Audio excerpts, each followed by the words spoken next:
प्यारे विद्यार्थियों, नमस्कार। बृहन मुंबई महानगर पालिका शिक्षण विभाग वर्चुअल ट्रेनिंग सेंटर में आप सभी का हार्दिक स्वागत है। आपका वर्चुअल मार्गदर्शक जयप्रकाश आर मिश्रा। चलिए हम सीखने के लिए तैयार हो जाते हैं। तो कक्षा 7वीं का गणित सीखेंगे। आज का अपना जो टॉपिक है वह है कोण तथा कोणों की जोड़ियां। कोण तथा कोणों की जोड़ियां, जिसको angles and pairs of angles. तो एंगल के बारे में हम लोग ने पहले वीडियो के बारे में चर्चा पहले वीडियो में किया था। उसका नाम कैसे लिखते हैं, उसके शीर्ष बिंदु क्या है, भुजाओं के नाम क्या है, अंतःभाग क्या है, बाह्य भाग क्या है, भुजा पर कौन से बिंदु है, ऐसी चर्चा हम लोगों ने किया था। आज हम लोग स्ट्रेट एंगल, जिसको कोटि पूरक कोण, और राइट एंगल स्ट्रेट एंगल, जिसको हम लोग समपूरक कोण, और राइट एंगल, जिसको हम कोटि पूरक कोण कहते हैं, इसके बारे में हम लोग चर्चा करने वाले हैं। ये देखिए स्ट्रेट एंगल है, कोण मापक की सहायता से हम नापते हैं। कोण मापक की सहायता से, अभी कोण मापक भी आगे हम प्रोटेक्टर आपको दिखाएंगे। तो स्ट्रेट एंगल जिसमें कोण का मान 180 अंश होता है, राइट एंगल जिसका कोण का मान 90 अंश होता है। राइट एंगल ही कोटि पूरक होता है जब इसको दो भागों में हम बांटते हैं। आगे हम एक एंगल के प्रकार है जो आप चित्र में देख रहे हैं। एंगल किसे कहते हैं, थोड़ा सा ध्यान में आपको दिलवाना चाहता हूं। सामान्य अंत बिंदु वाली दो अरेखीय किरणों द्वारा निर्मित भूमितीय आकृति को कोण कहते हैं। कैसे लिखते हैं, कैसे वाचन करते हैं, इसके बारे में हम लोगों ने चर्चा किया। कोटि पूरक कोण, जिसको हम कॉम्प्लीमेंट्री एंगल्स बोलते हैं।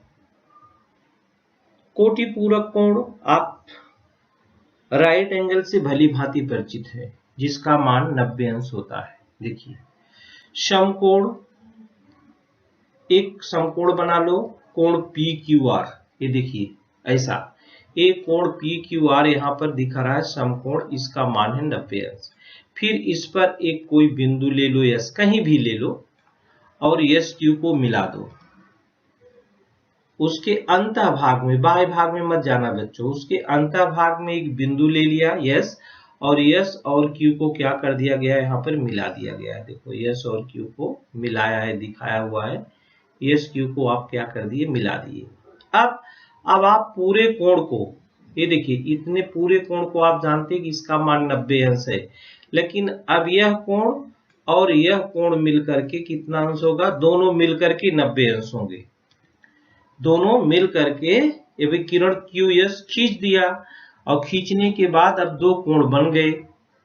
एक कोण क्या बन गया, PQS, एक कोण बन गया, एक कोण A बन गया PQS, और दूसरा कोण क्या बन गया, SQR, A बन गया। अब दोनों का योगफल ज्ञात करो। दोनों का योगफल, आपने इस समकोण बनाया है तो दोनों का योगफल आपको मालूम है कि दोनों का योगफल 90 अंश है। अब आप कोण मापक की सहायता से नाप के दोनों को जोड़ दो, तो दोनों का माप जो होता है वो 90 अंश होगा। अब योगफल कितना मिलेगा, योगफल कितना मिलेगा, 90 अंश मिलेगा।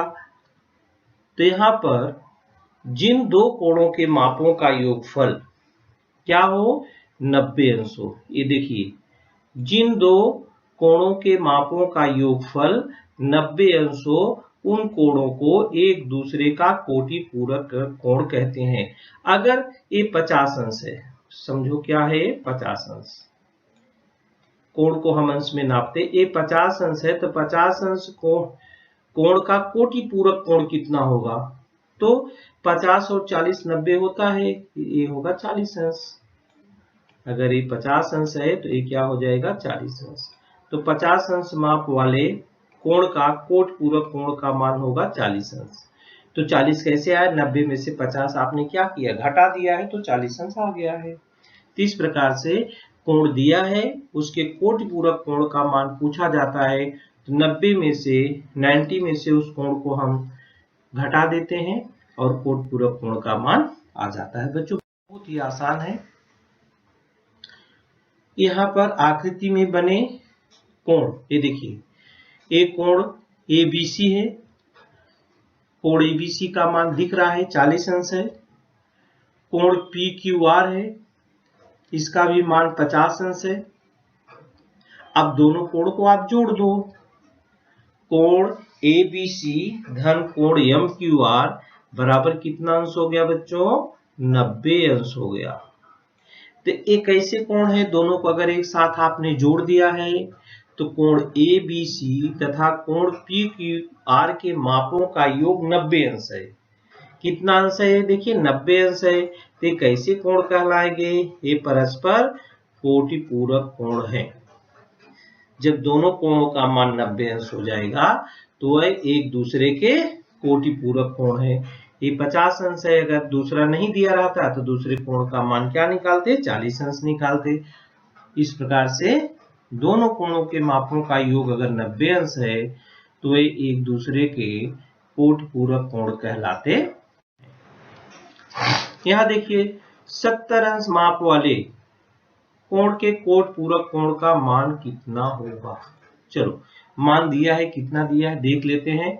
अब माना दिए गए कोण के कोटि पूरक कोण का मान x है। कोटि पूरक कोण का मान कुछ भी दिया है, यहाँ जो भी दिया है, यहाँ दिया है 70 अंश, तो 70 धन x बराबर हो गया 90 अंश। 70 धन x बराबर क्या हो गया 90। अब यहाँ से x बराबर आप कैसे निकालोगे, अब यहाँ से 70 जोड़ दो दोनों पक्षों में, ये देखो प्लस किया माइनस किया, ये 90 में से 70 गए तो x बराबर कितना आ जाएगा, x बराबर 20 अंश। इसका मान क्या हो गया 20 अंश। 70 अंश माप वाले कोण के कोटि पूरक कोण का मान कितना होगा, उसका मान होगा 20 अंश। उसका मान क्या हो जाएगा 20 अंश। 70 अंश माप वाले कोण के कोटि पूरक कोण का मान कितना अंश है 20 अंश। इस यहाँ तो 70 अंश दिया है, आप 40 अंश ले सकते हो, 20 अंश ले सकते हो, 10 अंश ले सकते हो, 90 अंश से कुछ भी ले सकते हो कम, 90 अंश से कम कुछ भी ले सकते हो और कोटि पूरक कोण का मान आप निकाल सकते हैं। थोड़ा सा ये देखिए, a धन 15 अंश एवं 2a अंश परस्पर कोटि पूरक कोणों के मान है। ये दोनों कोण कोटि पूरक कोणों के मान है, लेकिन मान दिया नहीं है, तो यहाँ पर प्रत्येक कोण का माप कितना होगा। माप है तो क्या करें, दोनों को बराबर 90 अंश कर दें।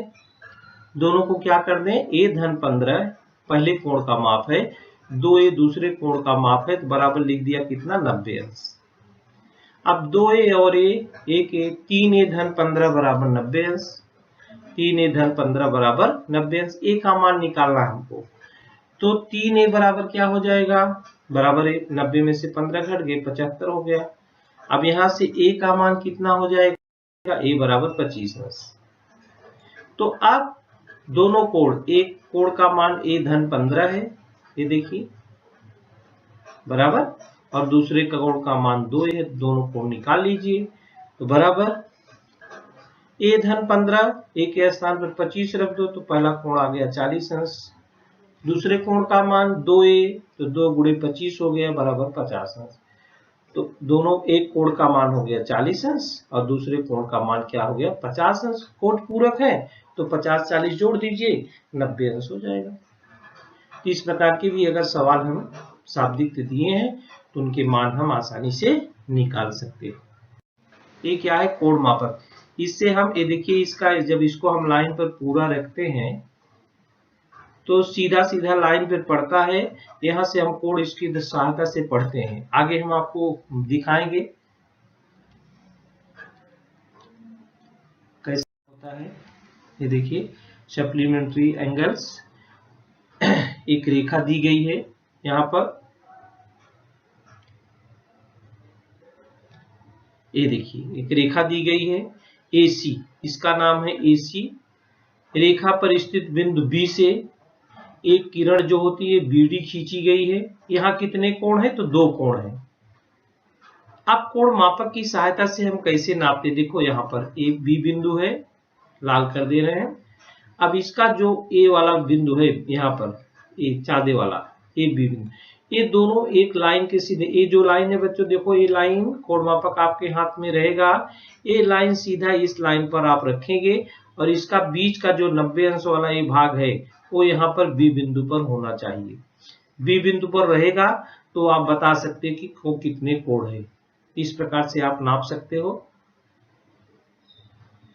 तो यहाँ पर कोण ABD, ये कोण आप इस कोण मापक की सहायता से नाप करके इसको लिख सकते हो। ये कोण कितने अंश का है इसकी सहायता से हम नाप सकते हैं। ये कोण DBC, ये दूसरा कोण है, ये कितने अंश का है नाप सकते हैं।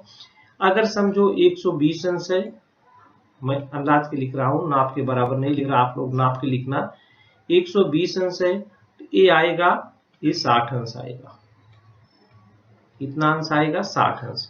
तो दोनों का मान जोड़ करके, दोनों का मान जोड़ेंगे तो 120 अंश और ये 60 अंश 180 अंश हो जाएगा।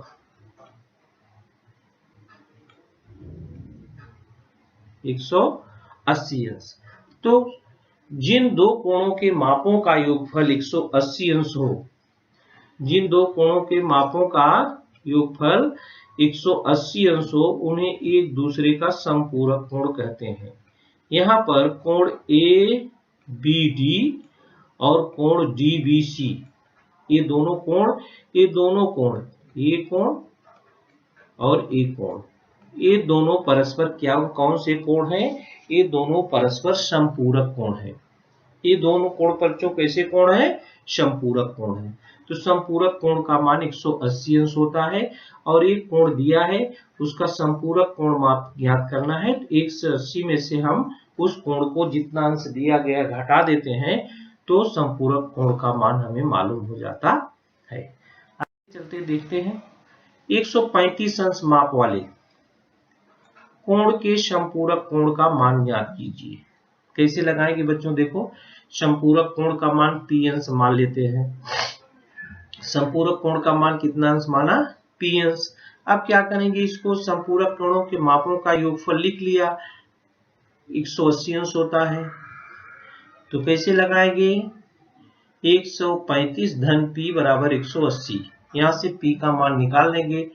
P बराबर 180 में से 135 घट जाएगा, ये दोनों कैंसिल हो जाएंगे, प्लस माइनस है, तो P बराबर क्या हो जाएगा? 45 अंश। 135 अंश वाले कोण के समपूरक कोण का मान कितना अंश आएगा? 45 अंश आएगा। 135 अंश माप वाले कोण के समपूरक कोण का मान कितना अंश आएगा? 45 अंश आएगा। किस प्रकार से एक कोण दिया है तो उसके समपूरक कोण का मान हम निकाल सकते हैं। यहाँ पर शाब्दिक प्रश्न के रूप में दिया है A धन 30 अंश, ये देखिए, और 2A।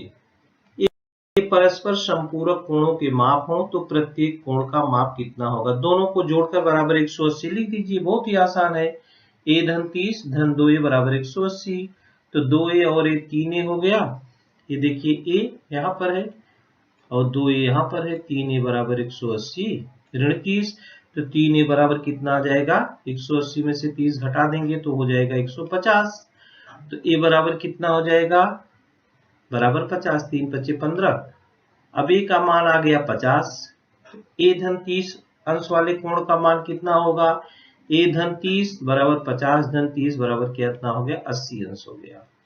और दूसरा है 2A, 2A 2 × 50 बराबर कितना हो गया? 100। एक कोण का मान 100 अंश, दूसरे कोण का मान 80 अंश। इस प्रकार से हम कोण के माप निकाल लेते हैं। तो कुछ भी नंबर लेकर के आप सवाल बना सकते हैं और कोण का माप कितना आएगा वो निकाल सकते हैं। कुछ भी आप लिखेंगे 100 बराबर 180 करेंगे तो कोण जो आएगा मान वो दोनों कोणों को आप जोड़ेंगे तो उसका मान 180 ही आएगा। उन कोणों का माप 80 अंश तथा 100 अंश है। नीचे दिए गए कोणों के समपूरक कोणों के मान लिखो। आपको मौखिक ही बताना है। 15 अंश वाले 180 में से 15 घटा दो, 85 अंश 180 में से 85 घटा दो, 120 अंश है 180 में से 20 घटा दो, 37 अंश है 180 में से 37 घटा दो, तो आपको समपूरक कोण के मान आ जाएंगे। तो कोट पूरक कोण का मान कितना होता है बच्चों? 90 अंश, और समपूरक कोणों के मापों का योगफल कितना होता है? 180 अंश। ये दो बात आप ध्यान रखेंगे तो दोनों, चाहे कोट पूरक कोण के आधार पर दिया हो सवाल और चाहे समपूरक कोण के आधार पर दिया है, आप उसको आराम से हल करके उसके मान आप निकाल सकते हैं। ये देखिए बच्चों, यहाँ पर एक कोटि पूरक कोण है दिया हुआ है, जो ए बराबर दोनों कोण मिल करके 90 अंश होता है। एक दूसरे के कोट पूरक होते हैं कोण, और कोट पूरक कोण का मान क्या होता है?